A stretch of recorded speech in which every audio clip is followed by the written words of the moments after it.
Halo teman-teman semua, kenalin aku Damelia and welcome to my YouTube channel Cerdas Bersama Damelia.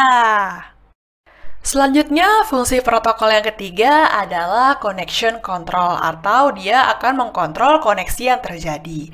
Nah, kalau kita ingin membangun sebuah koneksi, pastinya kita harus connection establishment atau kenalan dulu ya, inisialisasi bahasa Indonesianya. Setelah kita kenalan nih, pastinya kita langsung ngobrol, ya nggak? Atau transfer data.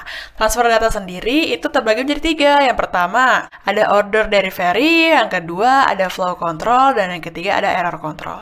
Di mana flow control dan error control itu akan kita handle dalam materi DLC ya.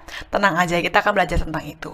Setelah kita ngobrol-ngobrol nih, kalau udah capek kan selesai nih, maka ini akan melakukan release.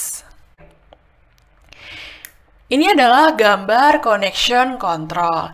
Yang pertama kita harus ada dulu nih pengirim dan penerima. Kita tulis di sini.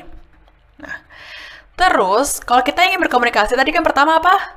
Inisialisasi ya kan? Nah, ini adalah bagian inisialisasi yang pertama. Terus abis kita kenalan, kita akan mentransfer data dan ini adalah bagian yang kedua. Lalu yang terakhir kita udah selesai ngobrolnya, kita akan melakukan release. Nah, ternyata ada kata-kata nih, multiple exchange. Mengapa dikatakan multiple exchange? Ayo, gimana? Ayo, coba pikir.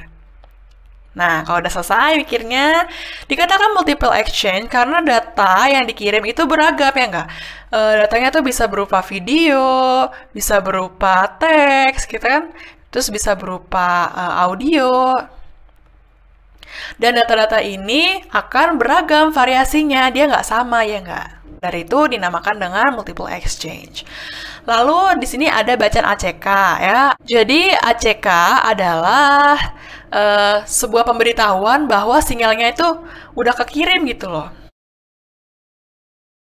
Nah, fungsi protokol yang keempat itu adalah order delivery yang telah kita singgung sebelumnya ya. No, di sini. Jadi kalau kita asumsikan kalian pengen mengorder sebuah makanan di GrabFood. Yang pertama yang kalian harapkan itu apa teman-teman? Dari orderan itu.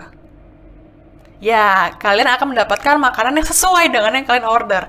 Masa kita mesennya burger dikirimnya mie ayam kan bingung jadinya.